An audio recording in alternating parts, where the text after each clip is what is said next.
You're welcome back to the conversation in News Central Television. Moving on now to Somalia, where Prime Minister Hamza Abdi has named a new cabinet some 40 days since he took office. Barre said the 26 names nominated were done in consultation with President Sheikh Mohamud.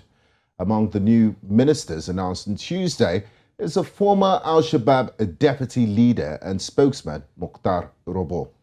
Robow, who was named religion minister, defected from Al-Shabab in 2017 due to ideology issues and has been under house arrest for the past 3 years following a disagreement with former Somali President Mohamed Abdullahi Mohamed. Barre said the nominations were done to dovetail into the President Mohamud's agenda of tackling drought and insecurity, developing the country's economy and creating jobs for Somali youth. But will this move help strengthen the fight against the insurgency or provoke clan clashes? Robow's new job has sparked a flurry of hashtags on Twitter, covering he had made it from prisoner to minister. Right now, joining us for this conversation is Mustafa Haji Abdinur, a political analyst and security expert from Mogadishu, Somalia. Thank you so much for joining us on this conversation. Thank you for having me. Now, quickly, Robow was known previously as a deputy leader of Al-Shabab, the Al-Qaeda-linked armed group. What more can you tell us about his position there and his present appointment? Well, Robow was the spokesman and one of the founders of the Al-Shabab militant group. He has been key in the Al-Shabaab operations in southern Somalia.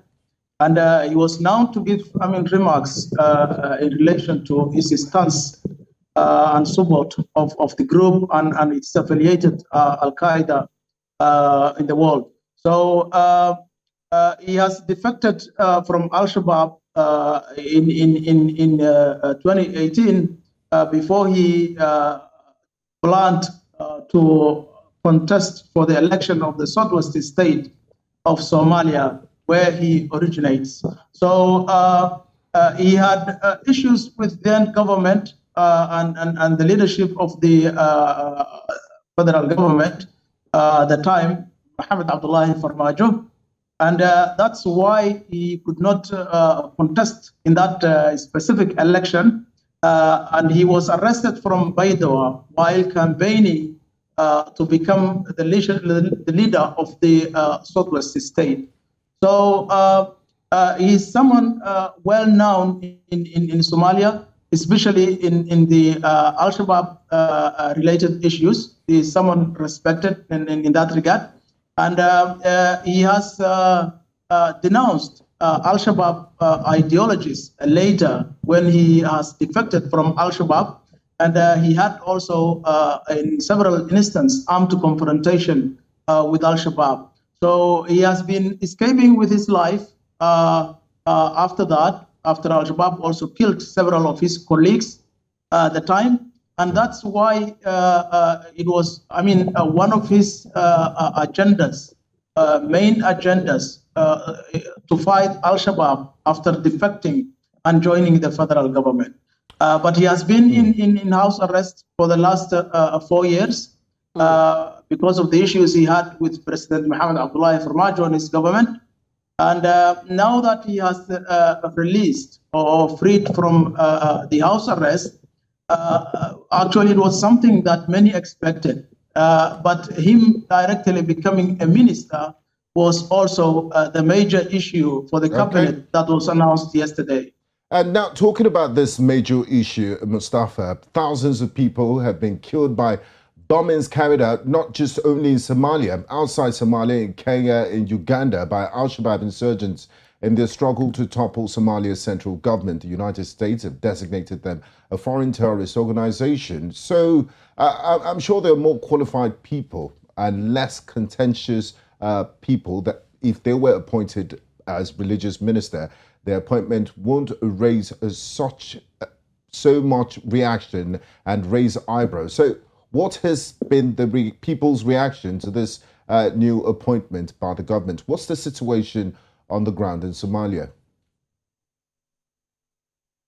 Well, there had been actually a mixed reaction in relation to for Mukhtar Robow. Even though he is not, the first Al-Shabaab commander that has defected and joined the federal government, there were several people who are connected with the Islamists who have joined the federal government. One of them was the former president, Sharif Sheikh Ahmed, who was the leader of the ICU, Islamic Courts Union. The Courts Union, which which is believed to have been the source of Al-Shabaab. And then there was Ahmed Madobe, who is the current leader of Jubaland in Kismayo, who has also been one of these Islamist leaders. He has defected from the group. He was not, of course, Al-Shabaab, but he was an affiliate organization called Hizbul Islam. So apart from this, who have been running positions in the government, there were also several other, Al-Shabaab commanders.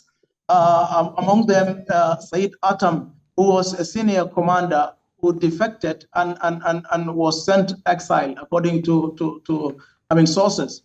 But Mukhtar Robow was different compared to these guys because of his status in the Al-Shabaab and his position as the commander of the Al-Shabaab fighters.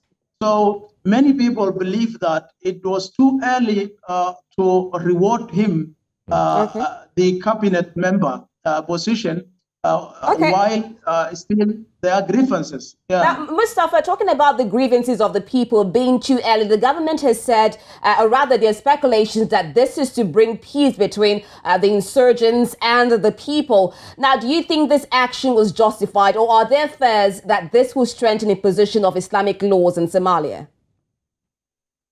Well, in a way, actually, it will give a boost to the government in the fight against Al-Shabaab. And that's why, most of the people who support the government in this argue, this is the basis for their argument. They say that, of course, Al-Shabaab commander who defected and who was known to be, key in Al-Shabaab, Mukhtar Robow, played key role in Al-Shabaab. But after his defection, it's also remembered that he has formed his own force, anti-Al-Shabaab force, before even defecting and joining the government. So now they say that it's an opportunity for the government to boost its fight against Al-Shabaab. They say it's an opportunity that the previous government has lost after putting him in a jail. But because this government wants to take the chances, they say it's positive, really, that now the government wants to use Robow against Al-Shabaab, because he has been, well spoken in relation to this, specifically the fight against Al-Shabaab. And he was saying it's one of his, key agendas after defecting and making sure his basis in the specifically Southwest state to fight Al-Shabaab. But on the other hand, many people now see that there have been other issues, political issues. That's why Robow was arrested. And concerning the Southwest state, where now the leadership was, a close ally of President Mohamud, they say that this arrest was in connection with political, affiliation between Mohamud and the Southwest state. So now they feel that it may create another tension between the member state and the federal government, because they have nominated someone who the state leadership can see as hostile administration. So these are some of the issues people discuss, whether it's positive or negative in relation to the appointment of Mukhtar Robow. But overall, everybody, now believe that Mukhtar Robow has been, an instrument in the fight of the government and AMISOM when he was an Al-Shabaab member. And now that he has defected, he can be an instrument in the fight against Al-Shabaab, because he feels guilty that many people were killed when he was a member of Al-Shabaab. And these people can only feel they can only feel better when they see Mukhtar Robow and his Mustafa, just like you rightly said, I wonder how the people are taking it. One side, the government is saying that this will help them fight insecurity. Another side, he has been a part of insurgency that has killed so many people. So we wait to see how this will pan out, if we will actually fight against the Al-Shabab terrorists, especially as we await the approval of the parliament. Thank you so much, Mustafa, for joining us on this conversation. Thank you. Thank you for having me again. Okay, and this is where we draw the curtains in today's edition of The Conversation. In the first half of the program, we did look at the situation in Ethiopia, where the envoy of the United States of America and the European Union visited Mekelle in order to facilitate peace talks between the Tigray regional government and Addis Ababa. And we just concluded our conversation in Somalia, where a former Al-Shabab member has been appointed as religious minister in Somalia, and Gbenga Aborowa. Thanks for joining the program. And I'm Rita Omodia. Join us again on Friday for another edition of The Conversation.